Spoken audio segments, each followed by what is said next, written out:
When a friend invites you to enjoy a cup of coffee, your friend, on some level, invites you into conversation. Inspired by the invitation of a friend to grab a cup of coffee, please consider this your invitation to join us on a journey to Germany, where you are sure to enjoy rich conversation, stimulated by your encounters with history, religious ideas, culture, and cuisine. People in the 16th century, during the Protestant Reformation in Germany, lived in an increasingly complex world that imposed questions remarkably similar to questions we face living in our own time. The places you will visit in Germany are carefully selected to form a narrative that invites conversation about who we are today in light of our distant past. Although each journey may vary in specific details, your purposeful journey will lead you to experiences that are fun, fascinating, and deeply profound. We will enjoy the festive atmosphere of a brewery and be confronted with the evil that took place at Buchenwald. We will engage life at a medieval monastery and experience worship in a 16th century church. We will explore castles and the city where Martin Luther was born and where he died. The journey will culminate with a day exploring one of the most interesting cities in the world, Berlin. Let's listen to a description of daily excursions offered by travelers on journeys past. Each day began with a morning briefing or Morgenkurz, led by Pastor Mike Malone.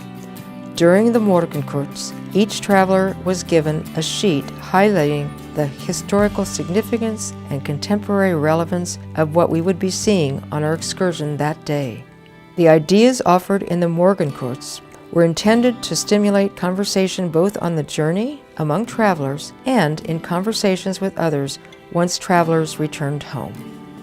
We spent a day in Wittenberg, where Martin Luther lived and worked most of his adult life. This visit prompted questions among travelers over why the Reformation occurred and how our interest in the Reformation has evolved or changed over the years. Our visit to Buchenwald seemed to be the most significant day of the journey for most travelers. Here, we were confronted unabashedly with Luther's despicable writings against the Jews, questions about what it means to live as a sinner and saint in the shadow of the cross, and how we should confront evil in the world. We traveled to Eisenach, where Luther translated the New Testament into German while living disguised as a knight. We considered the difference between us and the readers of the original Luther Bible. We hope you will measure the quality of your journey not by the quantity of sights you see, but by the invaluable experiences you absorb. Your carefully choreographed itinerary will promote balance each day between a well-planned excursion and time to explore, to rest, to enjoy conversation with fellow travelers, or to reflect on your own. Listen in on the conversation as travelers share. The trip to Buchenwald was particularly impactful for me as I thought about the incredible disparity between the triumph of human spirit and the pit of human depravity, both palpable in my experience of Weimar. I actually changed my thinking. I came away with a new and clear perspective, a whole new paradigm. The experience of Buchenwald with fellow travelers challenges us to think about how connections between all of Luther's ideas and my actions as a Christian come together. What should we be doing today with regard to our challenges today of, for example, Syrian refugees, war, and gross abuses of capitalism? What might we have done in the Reformation or living in Nazi Germany? Beyond Buchenwald, the worship service at the city church in Wittenberg welled up feelings within me that were the most meaningful for me. Hearing, feeling, and singing in the church where Luther preached was very special. This journey contributed positively to my sense of what it means to live as a contributing member of society 500 years after the Reformation by making me more aware of how currents and culture from all sides, history, theology, the arts, politics, and so on, in the 16th century might be illustrative of this epoch's Reformation. I will be watching my own culture more critically. Considering the complexities of the Reformation in context was truly life-changing for me and helped put what being Lutheran means 500 years after the Reformation into perspective. I now have a more balanced understanding of Luther and his contribution to the Reformation. Until the last day of your journey, you and your cohort of 12 to 24 fellow travelers will stay in one beautiful location at the Best Western Grand Premier Russischerhof in Weimar, Germany.